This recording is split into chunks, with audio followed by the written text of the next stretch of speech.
Hey there, I am back with another deck review, and today we're going to be looking at Under the Moon from Jocu playing cards.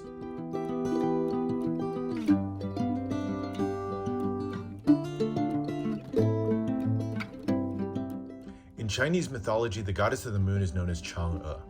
The immortal woman lives on the surface of the moon, a symbol of beauty, grace, and intelligence. And her only companion in that desolate land is the jade rabbit, who serves her by constantly pounding out the elixir of life in a mortar and pestle.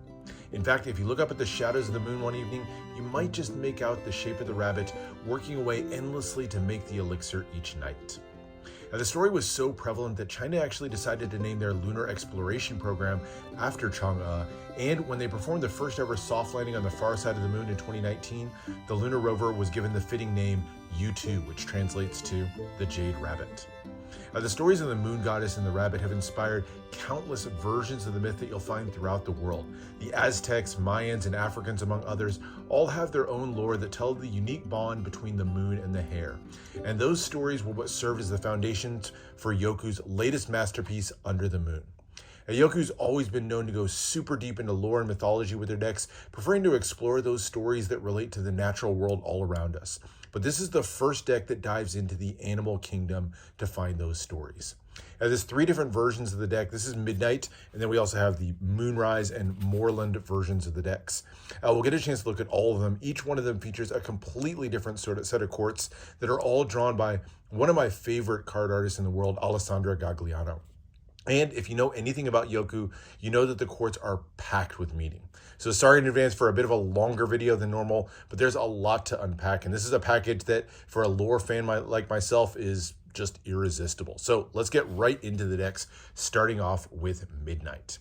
The tucks, like every Jocu deck, the tucks are done by Bashero and Newton. They're an Italian company. They do, in my opinion, the best tucks in the world. And that's in large part because of their super fine work that they do, the high precision they do with embossing and foiling. This particular deck uses 3 different colors of foil stamped onto a matte blue cardstock. So you'll see the silver, the darker blue, gold, all done to create a beautiful image.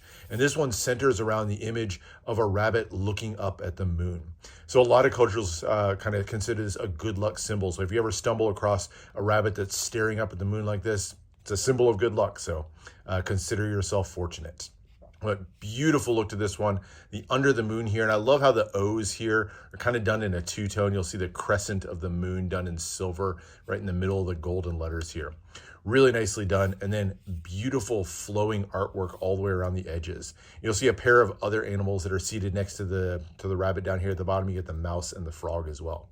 Really nice imagery, great combination of colors as well. That dark blue foil on the blue tuck box in particular, great look to it. On the sides, you get the phases of the moon in foil and embossing on one side, and then Midnight Edition for this version of the deck on the other side. Bottom has your ad copy for Jocu, Bashero, and Newton, and Cardamundi, the trio that is behind all of Jocu's decks.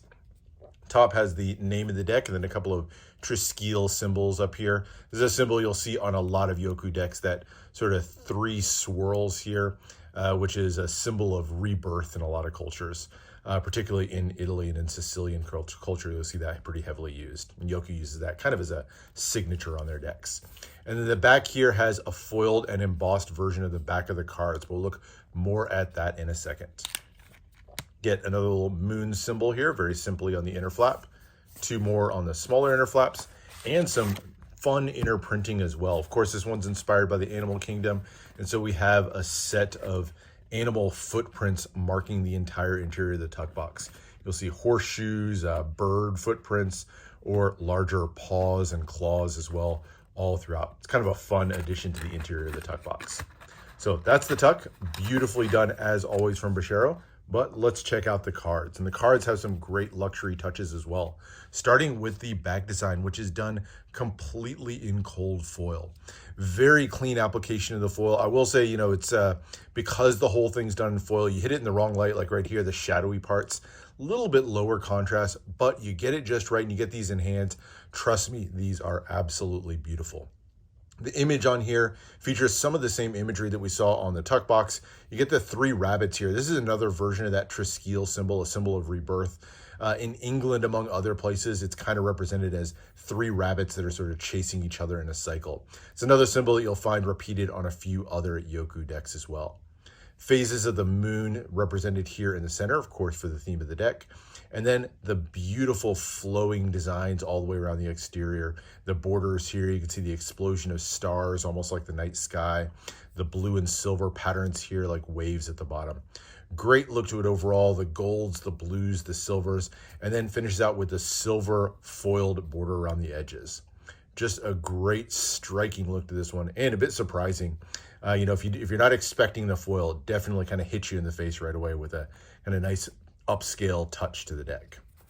All right, so that is the back design. Let's check out the cards. And we'll start off with the Jokers. And the Jokers, again, kind of play off of those rabbits looking up the moon, that good luck symbol. So you get the black and the red versions of the Jokers. Feature super shiny metallic inks. Cardamuni does some great metallic inks. And so you can see the 3 of them just gazing up longingly at the moon above. And then the beautiful sort of extra detailing all done in gold foil around the edges. Very cool set of Jokers, and love that with the theme. Oddly, a blank face card. This is a little bit of a weird addition, I think, for a Jocu deck. I don't think these are great Magic decks per se, and that's usually the purpose of the blank face card. I don't know. For me, would have preferred a double backer, although I guess that would have meant putting foil on the faces of the cards, which might have been more complicated for printing. But either way. And then you get the ad card here, another mainstay of Jocu decks. Just gives a little bit of background to the deck, as well as a nod to their website and some of their previous decks. So there's your ad card. And then we get into the main deck.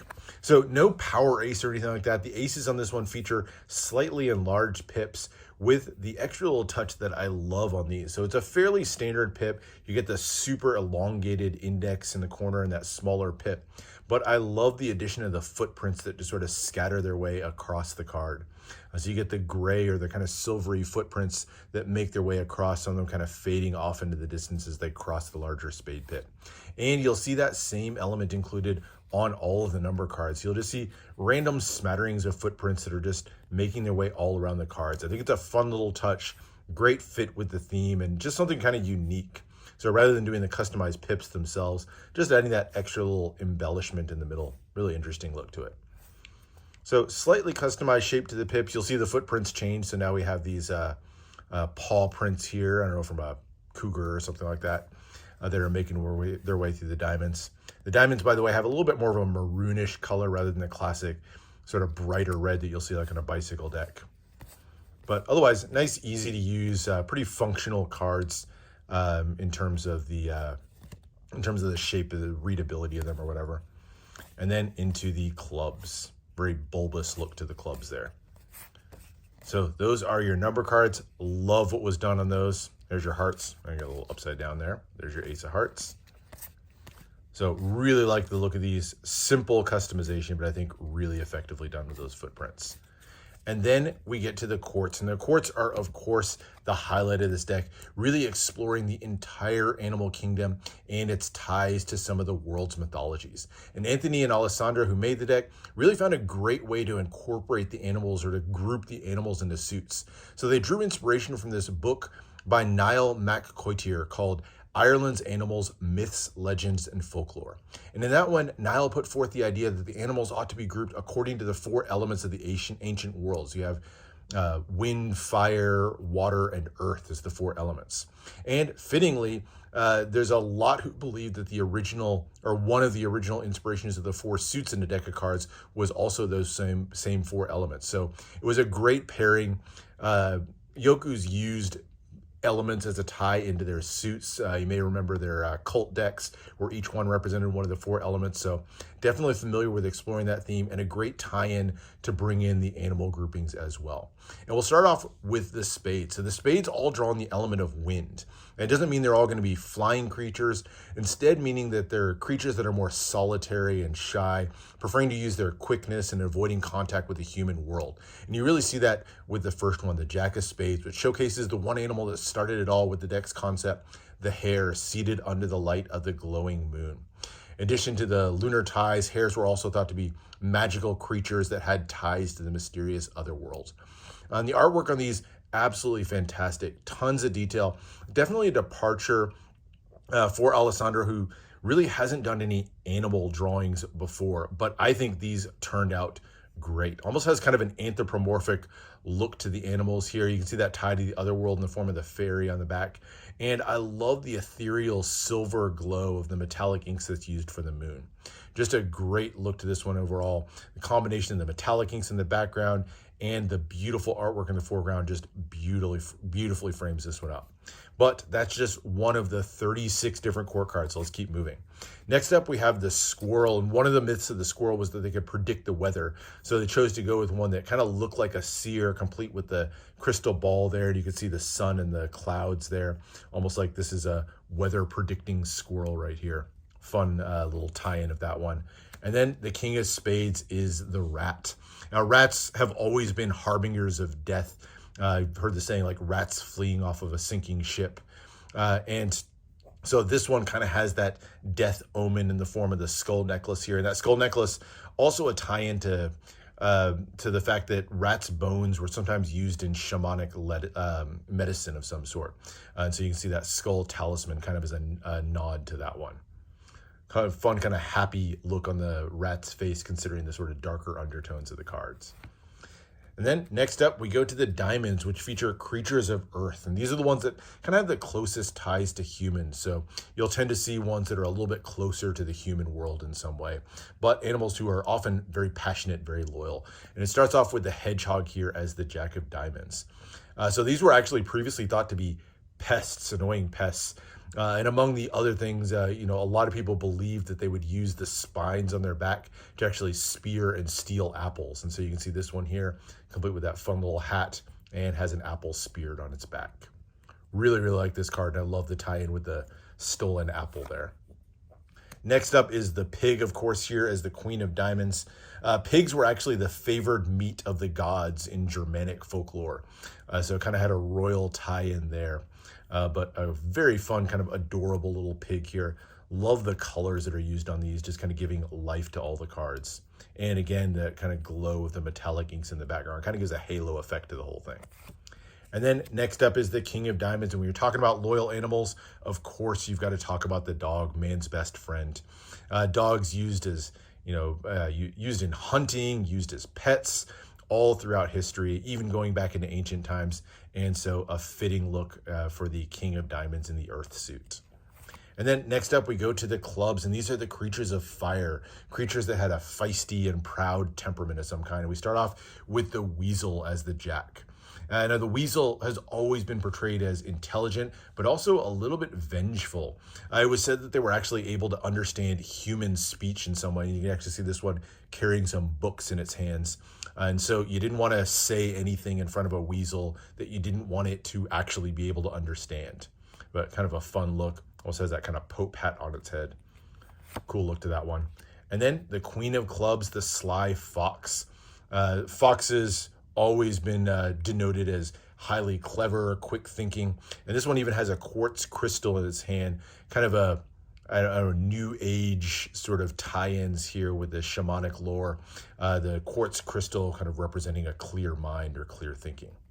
And then the king of the clubs is the deer. And this is one of my favorite court cards in the entire deck. Deer were often portrayed as the rulers of the forest, their majestic antlers, a great symbol. This one has the multiple colored leaves kind of spiked onto the different prongs of the antler. Beautiful look to this majestic creature, and I think just a really great tie-in to Earth and the King of Clubs. And then we get to the hearts, and the hearts are creatures of water, all of them full of kind of mystery and magic in some form. And start off with the salmon here as the Jack of Hearts. This one was a really fun story to me, or a fun look to this one. You can see him with the glasses there. Kind of has an almost nerdy look to the fish. And that one is actually inspired by the story of Fionn Mac Cumhail, which features the story of a salmon of knowledge. It was a once ordinary fish that actually fell into the well of wisdom and gained all of the world's knowledge. So it was said that if you caught and ate the fish, you would in turn inherit all of the knowledge of the world. And so a tribute to that story, you have the nerdy salmon here as the Jack of Hearts.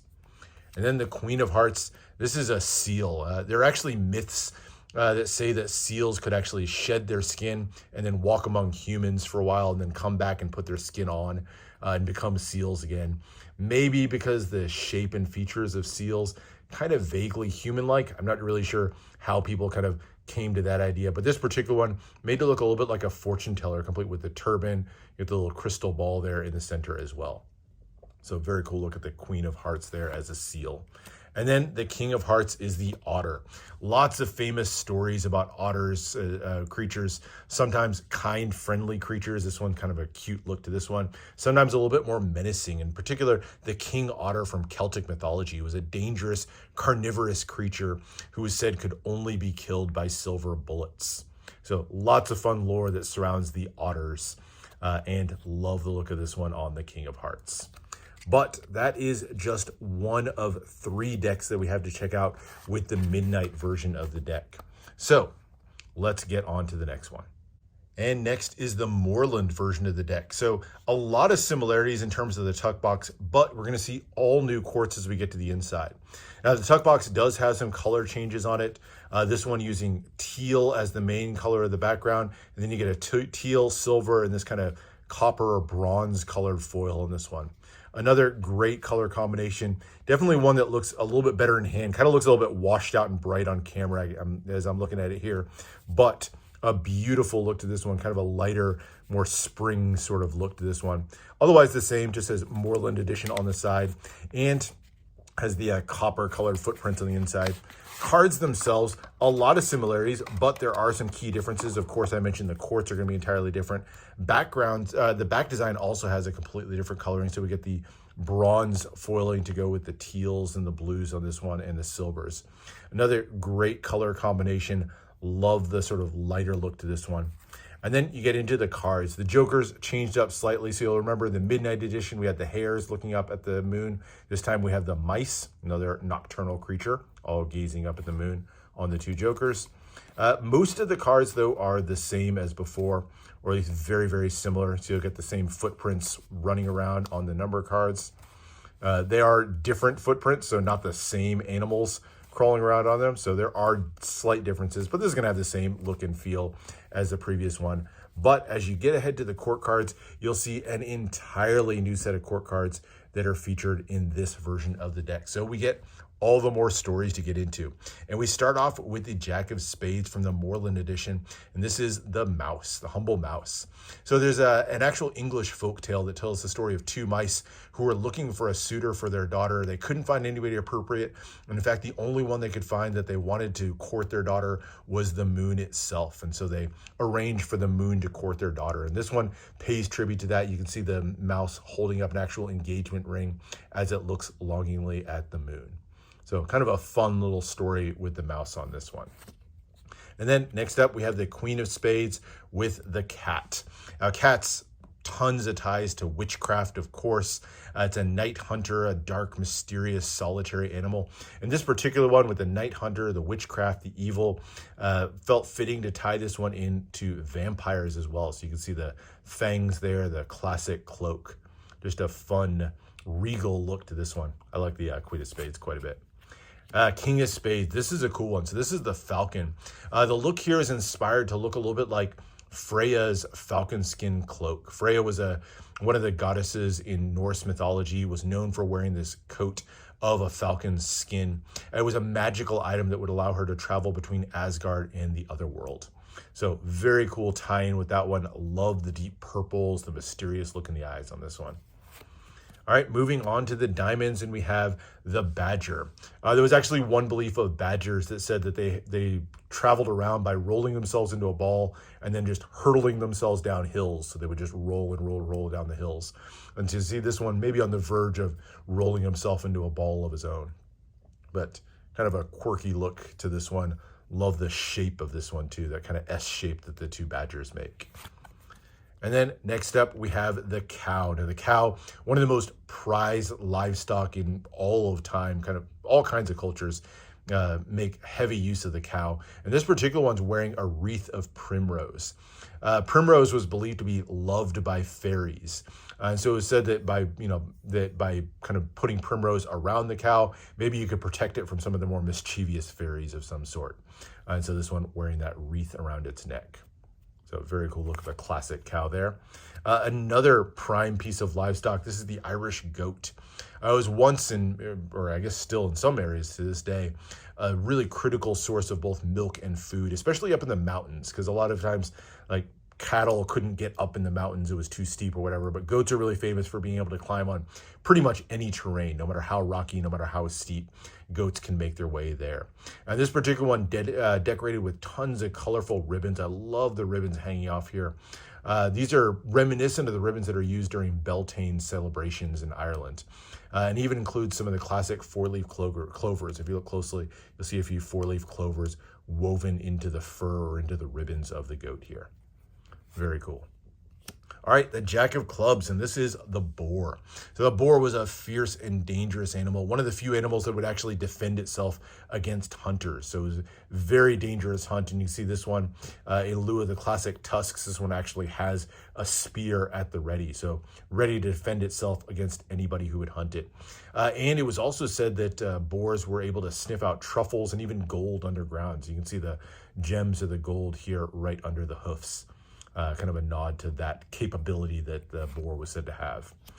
Queen of Clubs, this is a salamander. So salamanders are fairly small lizards, but back in ancient lore, they were actually believed to be these gigantic lizards that were born of fire, incredibly dangerous, mythical beasts. And so this one pays a nod to that origin of fire. It's got the torch in its hand and even flames coming off of the feet there. Really like that one. And then the King of Clubs is the solitary wolf. This particular wolf was inspired out of the story of the she-wolf that nursed Romulus and Remus as babies. Romulus and Remus were the twins that set out to build Rome, according to the legends, but they were abandoned by their parents, found by a she-wolf, and then nursed to health as babies. So very cool inspiration for the wolf on that one. And then we move to the Jack of Hearts. And this one might be the most familiar of the stories, with the snake as the Jack of Hearts.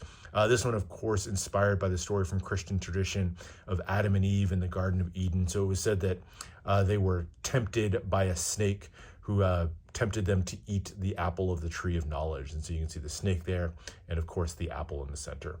Love the colors in this one. The greens and the reds just work so well in this one.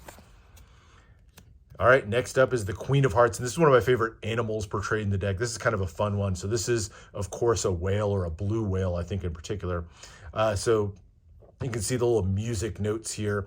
Whales are said to have this ability to transmit, they call them whale songs, but transmit their voices across hundreds of miles of ocean. And they call them a whale song, so maybe that's the nod to the music. But there's actually also a myth that says there was once a whale skeleton that was a whale that had died after being beached. It was found, but once the skeleton was found, it was actually wind blowing through the bones and was creating this music. Well, a local woman saw that and was inspired to use those bones to actually create the world's first harp. So another tie of whales to music as well.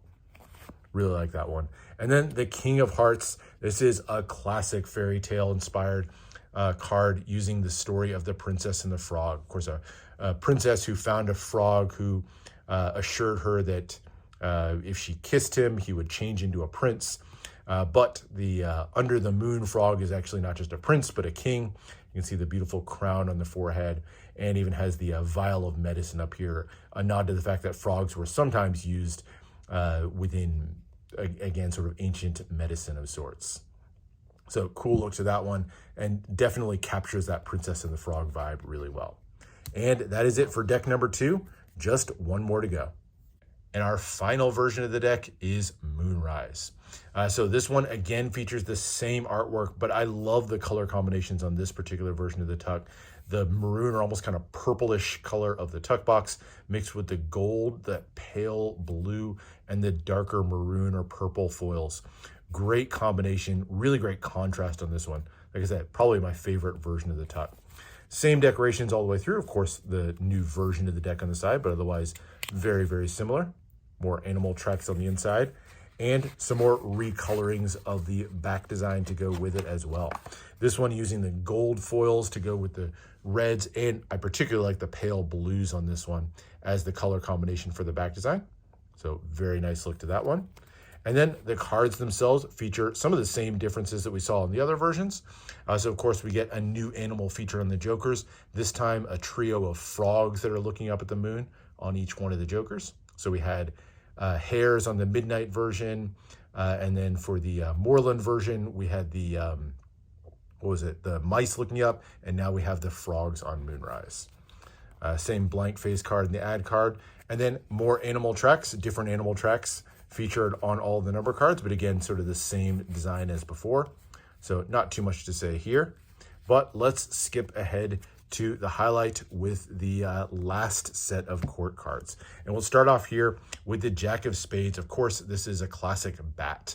Bats have always had ties to vampires and even witchcraft, but it was also said in New World tradition that bats were guardians of the underworld. And so you can see this one literally under the world here and holding the keys as that guardian to the gateway between the two worlds. So kind of a cool little twist on the bats to put on that one. Next up is the Queen of Spades, the bee. Of course, the queen bee, a very fitting image to include on one of the cards. And this is, again, one of my favorite court cards that we'll see in the whole thing. Love this one, the proud queen bee. The scepter at her side is the symbol of her royalty, standing on the honeycombs down here at the bottom. And of course, bees and honey were significantly used throughout ancient culture. Honey was used to make mead, for example, a prominent drink in a lot of ancient European cultures. So very beautiful card in this one. And again, really love the colors on this one, the yellows and golds. Really nice colors. Next up is the King of Spades with the owl. So owl has always thought to be a very wise animal. It had ties to Athena back in Greek mythology, the goddess of wisdom. And they also have the unique ability to turn their heads 360 degrees. So that led to a really odd belief that the Europeans had, or a few Europeans had, that basically the way you could kill an owl is basically just run circles around it. And eventually it would just keep twisting its neck until it wrung its own neck. Really odd belief. Wonder if anybody actually tried that at any point. But this one, owls also have ties to witches and wizards. And so you'll see this one with a crystal ball in its talons, kind of a nod to that other tie that you'll find in a lot of different stories.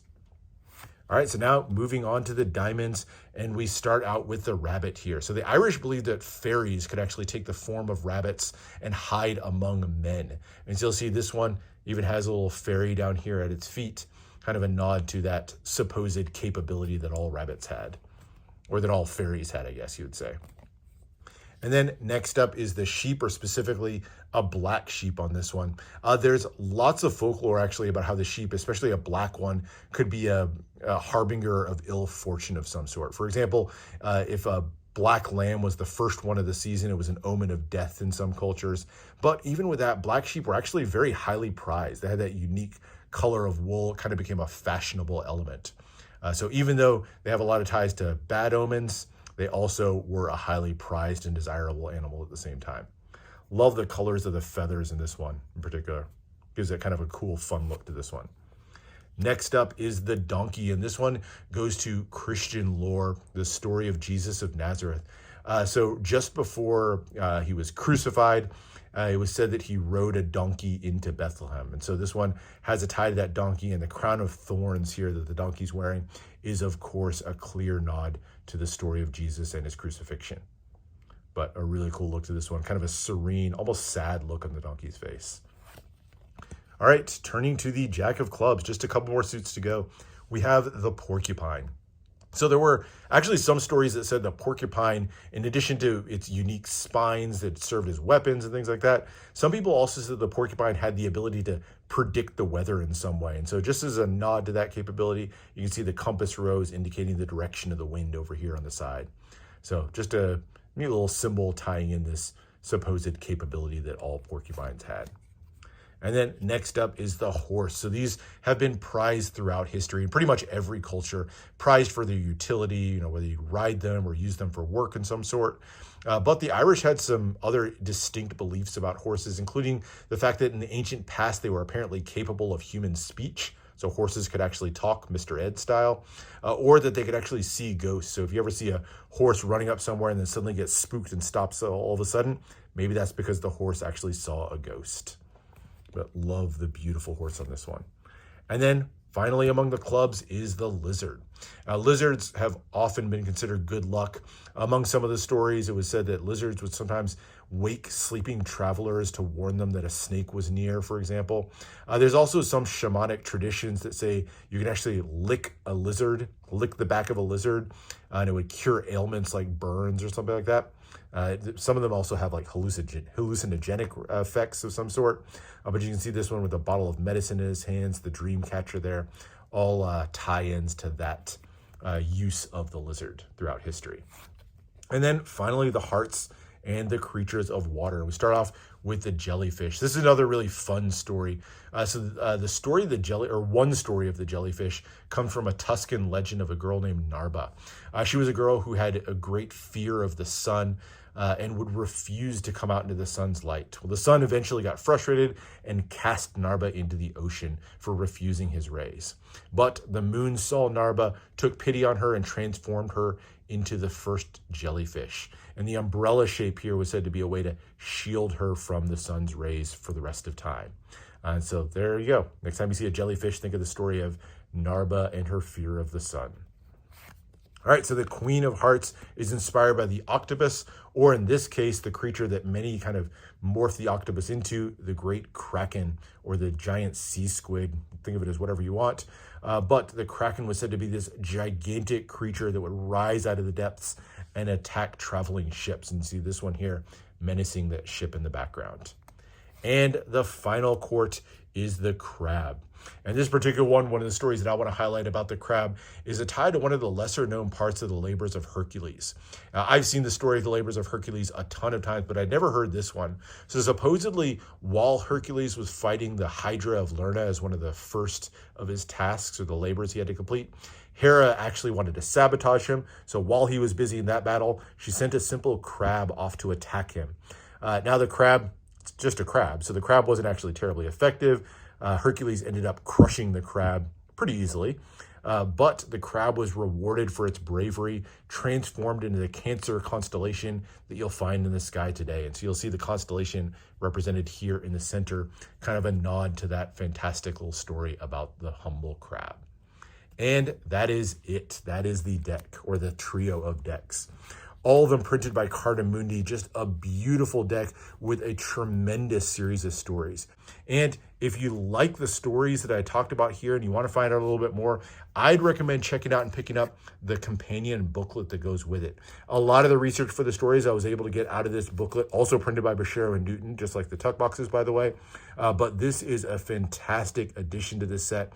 Great way to give you to really appreciate some of the lore, some of the stories that went into Under the Moon. So if you pick these up, or if you have the decks and didn't pick up the booklet, can't recommend this highly enough. It's a really great read.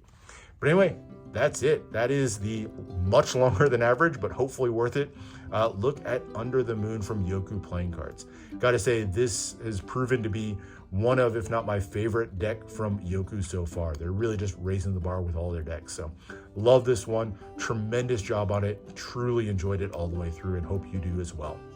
Anyway, that's it for now. Make sure to subscribe for more deck reviews, more unboxings. Let me know what else you want to see, and I'll see you for the next one.